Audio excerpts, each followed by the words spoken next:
పన్నే రాజకీయ పార్టీలతో అధికారులు అప్రమత్తంగా ఉండాలి అని ఆర్టీజీఎస్ అధికారుల సమావేశంలో ముఖ్యమంత్రి చంద్రబాబు నాయుడు వ్యాఖ్యానించినట్లు వార్తలు వచ్చాయి. అయితే ఈ వ్యాఖ్యలపై ప్రతిపక్ష వైఎస్ఆర్సీపీతో పాటు మరికొన్ని వర్గాలు తీవ్ర అభ్యంతరం వ్యక్తం చేస్తున్నాయి. ప్రభుత్వ వైఫల్యాలు, అధికారులపై వస్తున్న ఆరోపణలు, వివాదాస్పద ఘటనలపై ప్రశ్నిస్తే అవన్నీ కుట్రలేనా, లేక వాటిపై సమాధానం చెప్పాల్సిన బాధ్యత ప్రభుత్వంపై లేదా అని రాజకీయ విశ్లేషకులు ప్రశ్నిస్తున్నారు. విజయవాడ సాయికృష్ణ కేసుతో పాటు కుల రాజకీయాలు, మత రాజకీయాలు, గతంలో జరిగిన వివాదాలు, ప్రభుత్వ వైఫల్యాల వరకు అనేక అంశాలను ప్రతిపక్షం ప్రస్తావిస్తున్న, ప్రశ్నలు గుప్పిస్తున్న ప్రభుత్వం దగ్గర సరైన సమాధానాలు లేవు. చంద్రబాబు మార్క్ కుట్ర సిద్ధాంతాలపై ప్రముఖ జర్నలిస్ట్ కొమ్మినేని శ్రీనివాసరావు కామెంట్ ఇప్పుడు చూద్దాం. అధికారంలో ఉన్నవారికి తమ తప్పులను ఎత్తి చూపితే అవి కుట్రల్లా కనిపిస్తాయి. అంతే తప్ప తాము చేస్తున్న పనుల్లో తప్పులు జరుగుతున్నాయని అంగీకరించలేరు. ఏపీ ముఖ్యమంత్రి చంద్రబాబు నాయుడు కుట్రలు పన్నే పార్టీలతో జాగ్రత్త అని అధికారులను హెచ్చరించారట. ఇంతకీ ఆయన దృష్టిలో ఏది కుట్ర, ఏది కాదు? తాను విపక్షంలో ఉంటే ప్రభుత్వంపై ఎలాంటి ఆరోపణైనా ఆధారాలతో నిమిత్తం లేకుండా చేస్తుంటారు. అదే అధికారంలో ఉన్నప్పుడు విపక్షం సాక్ష్యాధారాలు చూపిస్తూ విమర్శలు చేసినా, ఆయా వివాదాల్లో తన ప్రభుత్వం దొరికిపోయినా అదంతా కుట్రని చెబుతూ జనం నమ్మాలని కోరుకుంటారు. ఆయనకు ఎల్లో మీడియా తబలా వాయిస్తుంటుంది కనుక అలా సాగిపోతుంటుంది. తన వైఫల్యాల నుంచి ప్రజలను డైవర్ట్ చేయడం ఆయన లక్ష్యంగా ఉంటుంది. ఒకప్పుడు కాంగ్రెస్ పార్టీ కేంద్రంలో అధికారంలో ఉన్న సమయంలో విపక్షంపై ఇదే ఆరోపణ చేసేది. ఇందిరాగాంధీ ప్రధానిగా ఉన్నప్పుడు లోక్సభ సభ్యురాలుగా ఎన్నిక చెల్లదని కోర్టు తీర్పు వచ్చింది. దాంతో ఆమె ఇదంతా కుట్ర అని ఆరోపించి ఏకంగా ఎమర్జెన్సీని విధించి అనేక మంది ప్రతిపక్ష పార్టీల నేతలను జైళ్లలో పెట్టించారు. ఎమర్జెన్సీని ఎత్తివేశాక కాంగ్రెస్ ఘోరంగా ఓటమి పాలైంది. అది వేరే విషయం. కాంగ్రెసే నుంచి రాజకీయ అరంగేట్రం చేసిన చంద్రబాబు నాయుడు తెలుగుదేశం పార్టీని కైవసం చేసుకుని తన మామ ఎన్టీఆర్ను పడదోసి అధికారంలోకి వచ్చారు. ఇదే పని 1984లో నాదెండ్ల భాస్కర్రావు చేస్తే కుట్రని, ప్రజాస్వామ్య హననమని అంటారు. సొంత మామ ఎన్టీఆర్ను కూలదోస్తే మాత్రం అది కుట్ర కాదని ప్రచారం చేసుకోగలిగారు. ఎన్టీఆర్ మాత్రం చంద్రబాబును తీవ్రమైన భాషలో నిందించారు. ఆర్టీజీఎస్ అధికారుల సమావేశంలో ముఖ్యమంత్రి చంద్రబాబు మాట్లాడుతూ కుట్రలు పన్నే పార్టీలతో జాగ్రత్త అని అన్నారట. ఎల్లో మీడియా చాలా ప్రముఖంగా ప్రచారం చేసింది. ఇంతకీ ఏది కుట్ర అవుతుంది? పోలీస్ స్టేషన్లలో నిందితులను హింసించి చంపిన ఘటనలను ఎవరికీ తెలియకుండా చేయాలని అనుకోవడం కుట్ర అవుతుందా? ఆ విషయాన్ని బహిర్గతం చేసిన వైఎస్ఆర్ కాంగ్రెస్ది కుట్ర అవుతుందా?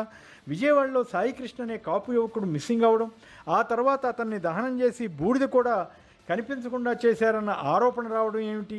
దాని గురించి నిష్పక్షపాతంగా విచారణ చేసి సంబంధిత అధికారులపై చర్యలు తీసుకోవాల్సిన ముఖ్యమంత్రి చంద్రబాబు నాయుడు అవన్నీ కుట్రలు అన్నట్లుగా మాట్లాడడం ఏమిటి? సాయికృష్ణ కేసులో ఇంతవరకు ఒక్క సీఐని మాత్రం అరెస్ట్ చేసి మిగిలిన వారి జోలికి వెళ్ళకపోవడం కుట్ర అవుతుందా కాదా? చివరికి సీసీటీవీ ఫుటేజ్ మిస్ అవ్వడం అంటే కూటమి ప్రభుత్వ పనితీరుకు దర్పణం పడుతుందా లేదా? అందులో కుట్ర దాగి ఉన్నట్లా కాదా? ఈ కేసులో విజయవాడ పోలీస్ కమిషనర్ రాజశేఖర బాబును రక్షించడం కోసం ప్రభుత్వం రకరకాల పన్నాగాలను పన్నుతోందని వైసీపీ ఆరోపిస్తోంది. మాజీ మంత్రి అంబటి రాంబాబు, జై భీమ్ అధ్యక్షుడు జడా శ్రావణ్ వంటి వారు అనేక ఆధారాలతో ఆరోపణలు చేశారే. వాటికి జవాబు ఇవ్వకుండా కుట్రలంటూ వ్యాఖ్యానించడం ద్వారా అధికారులకు ఎలాంటి సంకేతం పంపుతున్నారు? అంటే తప్పు చేసినా దొరకవద్దని పరోక్షంగా చెబుతున్నారా?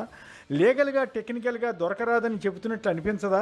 సాయికృష్ణ రౌడీ షీటర్ అని ప్రచారం చేసి అతని కుటుంబాన్ని జగన్ పరామర్శించడాన్ని టీడీపీ ఎందుకు తప్పుపట్టింది? ఆ తర్వాత చంద్రబాబు స్వయంగా అదే రౌడీ షీటర్ కుటుంబాన్ని పిలిపించుకుని మాట్లాడడాన్ని ఏమని అంటారు? ఏమి న్యాయం చేశారో బయట పెట్టకుండా బాధితుల నోరు కట్టివేయడాన్ని కుట్ర అంటారా?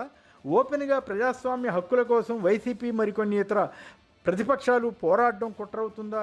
వివిధ ఘటనలకు కులం, మతం రంగు పులుముతున్నారని కూడా ఆయన అన్నారట. ఇలాంటి వ్యవహారాల్లో చంద్రబాబుకు ఉన్న అనుభవం మరెవరికైనా ఉందా అన్న చర్చ జరుగుతోంది. కందుకూరులో జనసేనకు చెందిన ఒక కాపు వ్యక్తి టీడీపీ నేత చేతిలో హత్యకు గురైతే ఏ ప్రాతిపదికన ఆయన కుటుంబానికి ప్రభుత్వం ఆర్థిక సాయం అందించింది? గతంలో ప్రతిపక్షంలో ఉన్నప్పుడు మాచర్ల వద్ద చంద్రయ్య అనే స్థానిక టీడీపీ నేత ఫ్యాక్షన్ రాజకీయాల్లో హత్యకు గురైతే బీసీ నేతను వైసీపీ వారు చంపారంటూ ఒక అబద్ధాన్ని ప్రచారం చేసిన మాట నిజమా కాదా? ఆ తర్వాత టీడీపీ అధికార ప్రతినిధిగా ఉన్న అతని కుమారుడికి ఏ ప్రామాణికత ఆధారంగా ప్రభుత్వ ఉద్యోగం ఇచ్చారు? అందులో కుల రాజకీయం లేదా? వైసీపీ హయాంలో క్రమశిక్షణ లేకుండా వ్యవహరించిన సుధాకర్ అనే డాక్టర్ను ప్రభుత్వం సస్పెండ్ చేసింది.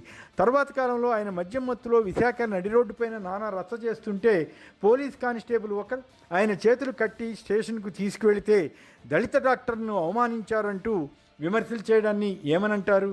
అలా మాట్లాడడం కుట్ర అవుతుందా కాదా? అతను అనారోగ్యానికి గురై మరణిస్తే దాన్ని ఆనాటి ప్రభుత్వానికి ఆపాదించడం ఏ రాజకీయం అవుతుంది? అవినీతి కేసులో టీడీపీ నేత అచ్చెన్నాయుడు అరెస్ట్ అయినా, మరో కేసులో కొల్లు రవీంద్ర అరెస్ట్ అయినా బీసీలను అరెస్ట్ చేస్తారా అంటూ ఎల్లో మీడియా ద్వారా విరుచుకుపడింది ఎవరు? దాన్ని కుల రాజకీయం అంటారా, ఇంకేమైనా అంటారా? అసలు విషయంలోకి వెళ్లకుండా ప్రత్యర్థులపై తచ్చెడు బురద వేయడంలో చంద్రబాబు ఘనాపాటి అని ఆయన విమర్శకులు చెబుతుంటారు. గతంలో వైఎస్ రాజశేఖర రెడ్డి ప్రతిపక్షంలో ఉన్నప్పుడు చిన్నా చితకా కేసులు పెట్టించి ఆయనపై దుష్ప్రచారం చేసింది ఎవరు? ఆయన కుమారుడు జగన్పై ఈ 10 ఏళ్లలో ఎన్ని కుట్రలు చేశారు, ఎంత అబద్ధ ప్రచారం చేశారు? ఇక మత రాజకీయం గురించి చెప్పవలసి వస్తే చాంతాడంత అవుతుంది. కొన్ని చోట్ల టీడీపీకి చెందిన వారు విగ్రహాలను ధ్వంసం చేస్తే ఆనాటి ప్రభుత్వం కేసులు పెట్టింది. కూటమి ప్రభుత్వం వచ్చాక అలాంటి వారిలో ఒకరికి 5 లక్షల పరిహారాన్ని ఎలా ఇచ్చారు? తిరుమల లడ్డూపై లేని వివాదాన్ని సృష్టించి వైసీపీపై అభాండాలు వేయడం కుట్ర అవుతుందా కాదా? పోనీ జగన్ ఏ కుట్ర పన్నారో ఒక్కటైనా ఉదాహరణ ఇవ్వాలి కదా. అలా కాకుండా బట్టకాల్చి మీద వేయడం ఏమిటి? దాన్ని కదా కుట్ర అనాల్సింది. మొత్తం మీద ఇటీవలి కాలంలో ప్రభుత్వ పరంగా జరుగుతున్న అనేక ఘటనలలో అటు పాలకులు ఇటు అధికారులపై ఆరోపణలు వస్తుండడంతో చంద్రబాబు కుట్ర థీరీని ప్రచారం చేసి ప్రజలను మభ్యపెట్టాలని చూస్తున్నారా? మరిన్ని అప్డేట్స్ కోసం ఛానల్ను సబ్స్క్రైబ్ చేయండి. నోటిఫికేషన్స్ కోసం బెల్ ఐకాన్ పై క్లిక్ చేయండి.